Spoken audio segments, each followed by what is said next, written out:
இது என்ன தெரியுமா? மாங்காய் பழம். இது இன்சுலின் இன்ஜெக்ஷன். சரிதானில்ல? இந்த இன்சுலின் இன்ஜெக்ஷன் இந்த மாங்காய் பழத்தை என்ன பண்ண போகிறோம்னா இந்த இன்ஜெக்ஷன் போட்டு விட போகிறோம்.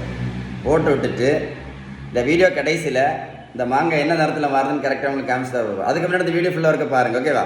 இந்த உலகத்தில், தமிழ்நாட்டில் கிடையாது, சரியா? உலகத்தில் சுகருக்கும் ப்ரெஷருக்கும் மாத்திரை மட்டும் சாப்பிட்டதுனா இல்லை, யாருக்கா சரியா இருக்கா சொல்லுங்களேன்.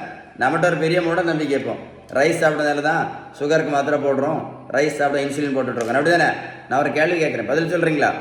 வட இந்தியாவில் அவங்க ரைஸ் சாப்பிடவே மாட்டாங்களே, என்னைக்காவது ஒரு நாள் சாப்பிடுவாங்க. வட இந்தியாவில் எத்தனை பேர் சுகருக்கு மாத்திரை போடுறாங்க, எத்தனை பேர் இன்சுலின் போட்டுட்ருக்காங்க? கமெண்ட்ஸில் எழுதுங்க. கரெக்ட் தானே? நடைபயிற்சி மட்டும் பண்ணாதான் இல்லை, யாராவது சுகர் மாத்திரை நடத்துனாங்களா? இல்லை யாராவது ஏதாவது மாத்திரை நடத்தியிருக்காங்களா நடைபயிற்சி மட்டும் பண்ணி? இல்லை யாராவது வெயிட்டை குறைச்சிருக்காங்களா நடைபயிற்சி மட்டும் பண்ணி? சொல்லுங்கள், நல்லா கேட்டுவிடுங்க. 1 கிலோமீட்டர் நடைபயிற்சி பண்ணினா கூட 40லேருந்து 50 கேலரி மட்டும்தான் எரிக்க முடியும். அதில் நடைபயிற்சி மட்டும் பண்ணி எந்த மாத்திரை நடத்த முடியாது, வெயிட்டு கண்டிப்பாக குறைக்க முடியாது. ஒரு பேப்பரில் வேணால் எழுதி வைங்க. கரெக்ட் தானே? சிறுதானியம் மட்டும் சாப்பிட்டதுனால யாராவது சுகர் மாத்திரை நடத்தியிருக்காங்களா? சொல்லுங்கள். இல்லை யாராவது இன்சுலின் நடத்தினாங்களா சிறுதானியம் மட்டும் சாப்பிட்டு? சொல்லுங்கள்.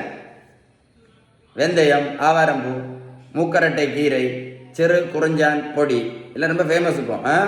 கொய்யா இலை, மாங்காய் இலை, கிரீன் டீ, கருவேப்பிலை, கரிஞ்சீரகம், நெல்லிக்காய் ஜூஸ், நாவல் பழம், இது எல்லாமே நல்லது தான். நான் என்ன கேட்குறேன், இது சாப்பிட்டதுனால யாராவது சுகர் மாத்திரை நடத்துனாங்களா? சுகருக்கு ஒரே ஒரு மாத்திரை போட்டுட்டு இருந்த சுகர் பேஷண்ட், சுகருக்கு மட்டும் இப்போ 4 மாத்திரை மட்டும் போட்டுட்டு இருந்த சுகர் பேஷண்ட் இப்போ இன்சுலின் போட்டுட்டு இருக்காங்க. வெந்தயம், கருவேப்பிலை, கரிஞ்சீரகம், மாங்காய் இலை, கொய்யா இலை, கருப்பு கவனி, சிறுதானியம், நடைபயிற்சி, யோகா, மெடிடேஷன். நல்லா கேட்டுடுங்க. மருத்துவத்தோட ஸ்டாண்டர்ட் புத்தகம் ஹாரிசன். அந்த புத்தகம் என்ன சொல்லுது அப்படின்னா, sugar, pressure, cholesterol, fatty liver, பித்தப்பைக்கல், தைராய்டு, யூரிக் ஆசிட் பிரச்சனை, பிசிஓடி, பிசிஓஎஸ், ஹார்மோன் பிரச்சனை, உடல் பருமன், இது எல்லாத்தையும் சொல்லக்கூடிய ஒரே ஒரு ட்ரீட்மெண்ட் பேலன்ஸ் டயட் மட்டும்தான். வீடியோ சேவ் பண்ணி வைங்க, போட்டு கேளுங்க. மாத்திரை கடைசி தான். நீங்கள் பேலன்ஸ் டயட் கரெக்டாக கடைபிடிச்சிங்கன்னு வைங்களேன், என்ன ஆகும்?